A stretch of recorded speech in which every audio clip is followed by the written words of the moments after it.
तुम घाटी लोक सुधरोगे नाही असं म्हणत एक सुशील रहेजा नावाचा बिल्डर मुंबईत एका मराठी तरुणाला मारहाण आणि शिवीगाळ करतो. अद्याप मुंबईमध्ये भारतीय जनता पक्षाचा महापौर बसलेला नाही, तर ही अवस्था करून ठेवली मुंबईतल्या मराठी माणसाची.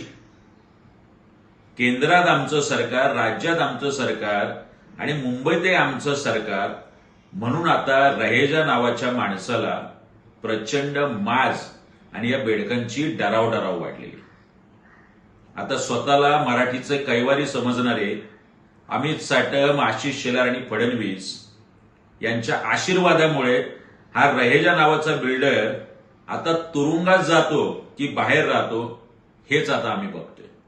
बाकी रस्त्यावरचा न्याय महाराष्ट्र नवनिर्माण सेना आपल्या पद्धतीने करेलच. मीरा भाईंदरला मेहता नावाचा महापौर बसणे आणि मुंबईत त्याच दिवशी एका मराठी तरुणाला रहेजा नावाच्या बिल्डरकडून मारहाण होणे हे सूचक नाही, तर मराठी माणसासाठी धोक्याची घंटा आहे.